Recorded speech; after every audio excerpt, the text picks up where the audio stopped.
Hello বন্ধুরা, তোমরা সবাই কেমন আছো? আশা করি সবাই খুব ভালো আছো। আমিও খুব ভালো আছি। চলো আজকে একটা দুর্দান্ত রেসিপি নিয়ে তোমাদের সবার সাথে চলে এসেছি। রেসিপিটি হলো চিকেন আফগানি। প্রথমে চিকেনের ম্যারিনেশনের জন্য আদা বাটা আর রসুন বাটা দিয়ে ভালো করে মেখে 45 মিনিট রেখে দিতে হবে। তারপর একটা মিক্সার গ্রাইন্ডারে আদা, পেঁয়াজ, লঙ্কা, রসুন, কাজু বাদাম আর ধনেপাতার একটা ভালো পেস্ট করে নিতে হবে। পেস্টটা বাটিতে নামিয়ে বেশি পরিমাণে দুধের স্বর, তোমরা চাইলে ফ্রেশ ক্রিম দিবে, আর পরিমাণ মতো টক দই দিয়ে একটা ভালো পেস্ট করে মধ্যে আদা রসুন দিয়ে ম্যারিনেটেড যে চিকেনটা দিয়ে ভালো করে মাখিয়ে 1 ঘন্টা রেখে দেবে।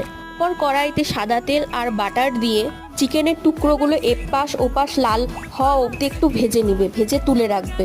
ওই কড়াইতে আরেকটু তেল আর আরেকটু বাটার দিয়ে গরম মশলা থেতো করে দেবে। যে এক্সট্রা পেস্টটা ছিল ওর মধ্যে আমি জিরে গুঁড়ো আর লবণ দিয়েছিলাম, ওই মশলাটা দিয়ে দেবে। মশলা থেকে তেলটা ছেড়ে আসলে চিকেন দিয়ে দিবে। মতো একটু জল দিয়ে ঢেকে রেখে ওর থেকে কাসুরি মেথি, ধনেপাতা, গরম মশলা আর একটু বাটার দিলেই তৈরি চিকেন